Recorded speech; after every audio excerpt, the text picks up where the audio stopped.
हम लोग ब्लू रे कंपनी का आराध्या जो बुक चलता है उसका हम लोग क्लास 7 का चैप्टर 2 पढ़ाने वाले हैं, अध्याय 2। ये चैप्टर का नाम है नींद का गणित। तो आप लोग ध्यान से सुनिएगा और तब आपको अगर अच्छी तरीके से सुनते हैं तो आप लोग को क्वेश्चन आंसर याद करने की ज़रूरत नहीं पड़ेगा, है ना। आपको एक बार में समझ के ही रिमेंबर रटने की ज़रूरत नहीं पड़ेगा।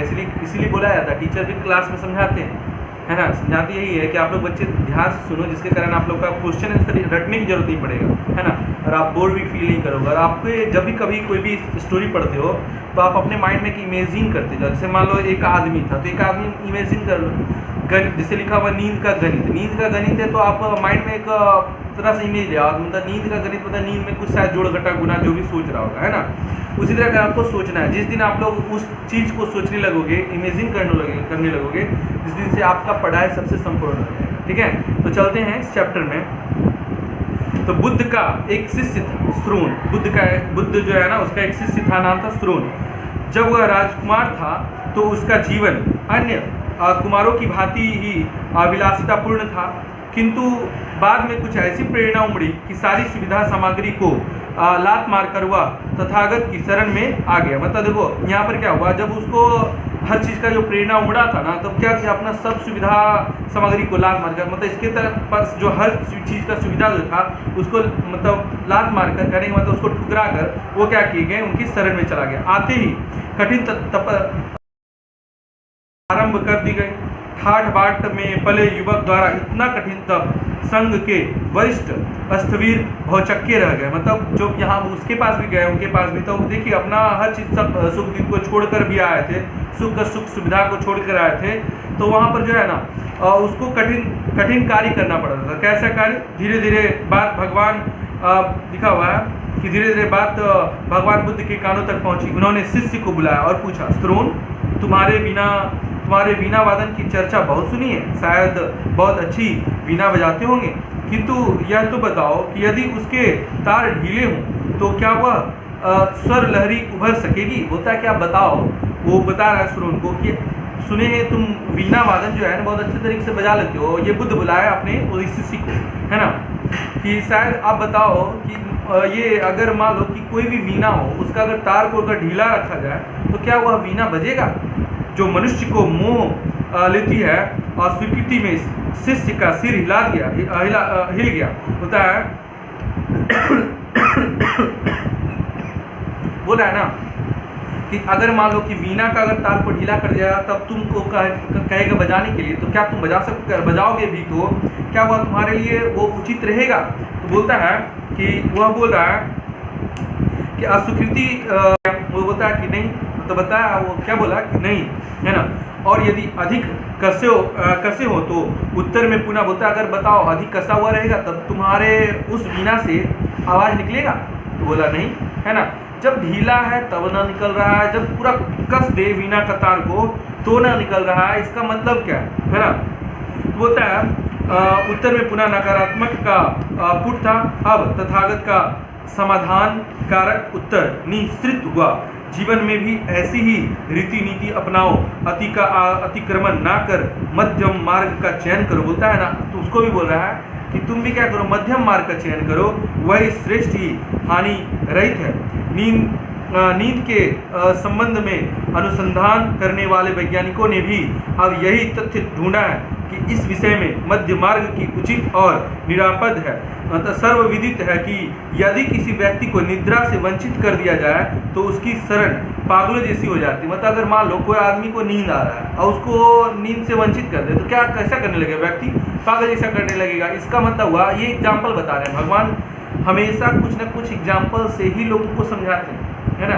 जैसे मान लो अगर हम लोग अपने जीवन में कुछ सीख मिला है तो बहुत बड़ा महाग्रंथ है जो कि भगवान के द्वारा बोला गया है, मुखवाणी है, जिसके कारण हम लोग बहुत सारा सीख मिलता है। वही यह भी विचारणीय तथ्य है कि आवश्यकता से अधिक सोने वाले में अनेक शारीरिक अनियमितताओं के अतिरिक्त मानसिक गड़बड़ियां भी उत्पन्न हो सकती है। बोलता है क्या, कम सो या ना सो तभी पागल जैसा, अधिक सो तभी बॉडी में अजीब हलचल होने लगता है, या तो तुम बीमार अधिक पड़ने लगे हुए, है ना। ये सब है। इस विषय पर शोध करने वाले ऑस्ट्रिया के मनः शास्त्री ऑस्ट्रीन फ्रास्ट एवं सहयोगियों का कथन है कि जो व्यक्ति लंबे समय तक सोता रहता है उसमें पाचन वृक्क संबंधी विकृतियों के अतिरिक्त अंतः स्रावी ग्रंथियों के रस द्वारों पर भी प्रतिकूल प्रभाव पड़ता है। मतलब ये बोल रहा है कि कोई डॉक्टर का कहना है कि अधिक सोने के पर क्या होता है, मेरा वृक्क जो है जिसको किडनी वगैरह बोलते हैं, तो ये सब क्या होता है कि हम लोग उस पर प्रभाव पड़ता है और हम लोग अस्वस्थ रहते हैं, जिसके कारण हम लोग का डेथ भी हो सकता है ना। होता है गंतव्य कि शरीर एवं मन संस्थान संबंधी महत्वपूर्ण क्रियाओं पर निरंतर हार्मोन्स ही करते हैं, अतः उनके संतुलन में किसी प्रकार का व्यतिरेक अगणित तरह की शिकायतें पैदा कर देती है। बोलता है ना, हम लोग का अगर अधिक सो ना सो या फिर हम लोग अपने शरीर पर अच्छे तरीके से ध्यान ना दें, है ना, तो इससे क्या होता है, हम लोग का शरीर में अजीब अजीब सा बीमारियां उत्पन्न होने लगती है ना। इससे साफ साफ पता चलता है। अब यहाँ पर वैज्ञानिक का कहना है और इसके शरीर में पता चला, भगवान एक वीणा का एग्जाम्पल लिए कि अगर एक वीणा का तार को इतना कस दो कि तब पर वीणा बजेगा, इतना ढीला छोड़ दो, मतलब उसको हमको मीडियम में रखना है ना। अध्ययन दल का कहना है एक युवक के लिए 6 से 7 घंटे की रात्रि नींद पर्याप्त है। इतने से ही शरीर की उस खुराक की पूर्ति हो सकती है जो उसके लिए अभिष्ट है। मतलब कोई भी व्यक्ति के लिए कोई भी प्रौढ़ के लिए 6 से 7 घंटा काफ़ी है सोने के लिए। हम 2 घंटा सोए तब भी हम लोग का शारीरिक संतुलन गड़बड़ हो सकता है, या फिर अधिक सो जाए 8 घंटा 9 घंटा सो जाए तब भी शारीरिक गड़बड़ हो सकता है, आवश्यक है। उसके अनुसार इससे अधिक सोना एक प्रकार के अपने लिए व्याधियों को न्योता देना है। वे एक अत्यंत चौंकने वाले तथ्य का प्रतिपादन करते हुए कहते हैं कि केवल बैठकर समय बिताने वाले व कार्यकालों में काम करने वालों को तो इस क्षेत्र में अत्यंत सावधानी बरतनी चाहिए। मतलब होता है कि कार्यालयों में काम करने वाले भी लोग क्या होते हैं, कभी कभी बहुत देर तक मतलब जगे रहते हैं, कभी, है ना, तो ये सब भी उसके लिए क्या होता है, एक तरह से बीमारी का व्याधि है ना। तब होता है कि नींद उतनी ही ली जाए जितने से काम चला जाए। बोलता है ना, होता है कि हम लोग को नींद जो है ना बिताने वाले हम लोग को नींद उतना ही लेना चाहिए जिससे कि हम लोग का बॉडी संतुलन में आ जाए, है ना, संतुलन बिगड़ न जाए। अधिक निद्रा लेने वाले शरीर और मस्तिष्क को अधिक आराम मिलता है। इस प्रकार का भ्रम पालने वाले को यह जान लेना चाहिए कि इसके उल्टे जटिलताएं पनपती हैं और अस्वस्थता बढ़ती है। होता है ना, बहुत लोग सोचता है ना कि अधिक सोने से है ना हम लोग को ज़्यादा आराम मिलेगा, या तो कम सोने से हम लोग का आराम मिल जाएगा और बॉडी संतुलन में रहेगा। लेकिन ये नहीं जान रहा है कि जो बनाए हैं वो जान रहे हैं इस चीज़ को कि हम लोग तो बनाए नहीं इस शरीर को, है ना, भगवान के द्वारा बनाया गया। और ऊपर से हर व्यक्ति का जब देखा जा रहा है कि 6 से 7 घंटा या फिर जितना नींद लेना चाहिए उतना ही हम लोग के लिए सही है, तब 10 घंटा या 15 घंटा सो के अपने शरीर को संतुलन में नहीं रख सकते, है ना। जंतुओं पर किए गए अध्ययन के आधार पर ऑस्टिन कहते हैं कि लंबी निद्रा के दौरान अंतरांगों एवं रसस्रावी ग्रंथियों की सक्रियता प्रभावित होने लगती है, और जब यह क्रिया दैनिक दिनचर्या में सम्मिलित हो जाती है तो उसकी क्रियाशीलता अत्यंत न्यून हो जाती है। इसका स्पष्ट प्रभाव धीरे धीरे शरीर एवं मनस्थान पर पड़ने लगता है, जो व्यक्ति को तन व मन से बीमार बना देता है। बोलता है हम लोग को है ना, अगर मान लो कि कुछ जानवर पर भी अपनाया गया, जब भी हम लोग का मेडिसिन भी बनता है ना तो कोई जानवर पर अपनाता है कि उसका तबीयत ठीक हो रहा है कि नहीं, घाव ठीक हो रहा है कि नहीं, उसका कोई भी बीमारी उसमें है तो ठीक हो रहा है कि नहीं। तो वही बोला है कि ये अपनाया गया था कोई जानवर पर भी, कि कहते हैं कि अधिक जो मतलब सोता है या कम सोता है तो उसके धीरे धीरे मस्तिष्क पर प्रभाव पड़ता है और वह व्यक्ति जो है ना अस्वस्थ हो जाता है। ठीक है, इसके विपरीत कठोर शारीरिक श्रम करने वाले के संबंध में शोध दल का कहना है कि ऐसे लोग तनिक लंबी अवधि तक बिस्तर पे में पड़े रहकर लंबी निद्रा ले लें तो कोई हर्ज बात नहीं। होता है ना कि अगर मान लो ऐसे व्यक्ति जो कि बहुत काम करता है तो थोड़ा अधिक नींद ले सकता है, लेकिन इसका मतलब नहीं कि बहुत देर तक सो जाए। जहाँ 6 घंटा सोने 7-8 सो जाए, है ना। अब कोई कहेगा नहीं अब हम ज़्यादा थक गए हैं हम 20 घंटा सोएं, क्या वह उचित है? नहीं उचित है, पर यह अवधि 1-1.5 घंटे के लिए प्रकार ज़्यादा नहीं होनी चाहिए, अन्यथा उन्हें भी वे दुष्परिणाम भुगतने पड़ सकते हैं जो नियमित रूप से मस्तिष्क श्रम करने वाले को झेलने पड़ते हैं। इसका संभावित कारण बताते हुए दल का कहना है कि शारीरिक श्रम करने वालों के लिए नींद की थोड़ी लंबी अधिक भी इसलिए निरापद होती है क्योंकि उनके कष्ट साध्य श्रम से शरीर के अंतरांगों एवं बहिरांगों का नियमित व्यायाम लंबे समय तक होता रहता है। वस्तु विश्राम थोड़ा लंबा हो जाए, मतलब होता है ना वस्तु विश्राम थोड़ा लंबा हो जाए तो भी इसका प्रतिकूल परिणाम सामने नहीं आता, जबकि ऑफिस ड्यूटी करने वालों को इसका सर्वथा अभाव रहता है। इसलिए जटिलताएं इसमें जल्दी जन्म लेती है। बताओ, जो ऑफिस कार्यालय में काम करता है तो वो क्या होता है, नॉर्मली बैठ के काम करता है और थकता है, और उसके बाद नहीं थकता है, उसके बाद आप जाके ज़्यादा देर तक सोएगा तो क्या होगा, उसका सिर्फ दिमाग रेस्ट, मतलब दिमाग थकना वो अलग बात है, शरीर थकना अलग बात है। शरीर थके तो रेस्ट में करिए, लेकिन आप मानसिक, जब दिमाग थके तो उसके लिए हमको लिमिटेशन समय में सोना चाहिए, है ना। होता है कि नींद अपनी आवश्यकता मात्रा आरंभिक 2-3 घंटे के भीतर ही ले लेती है। विशेष परिस्थितियों में तो 5-10 मिनट के भीतर भी उस आवश्यकता की पूर्ति की जा सकती है, परंतु लंबे समय तक इस ढर्रे को नींद चलाया जा सकता है, इसके गंभीर समस्या उत्पन्न होने का खतरा बढ़ जाता है। इस संबंधी में एक उदाहरण प्रस्तुत किया गया है। द्वितीय विश्व युद्ध के दौरान कितने ही सैनिकों दिन रात कई घंटे जागरण की स्थिति में बिताने पड़े, परंतु बीच बीच में 5-5 मिनट के लिए यदि उन्हें रेम स्लीप मिल जाती तो उसकी बेचैनी समाप्त हो जाती, वे ताजगी अनुभव करते, प्रतीत होते। मतलब बोलता है ना कि बेचारा को अब पता 24 आवर आँख खुला हुआ है ना, अगला दिन भी खुला रहे, अगला दिन भी खुला रहे, तो ऐसे स्थिति में आदमी क्या होगा, उसका मानसिक स्थिति क्या होगा, संतुलन से बिगड़ जाएगा और आदमी मतलब अगर हथियार चलाने लायक भी नहीं रहेगा, क्योंकि नींद नहीं है ना। आदमी अगर 4 दिन अगर मतलब सोया हुआ ना रहे और अचानक उसको बाइक चलाने के लिए कर दिया जाए तो हमको नहीं लगता यहाँ से लेकर 2 किलोमीटर भी अच्छा से चल पाएगा।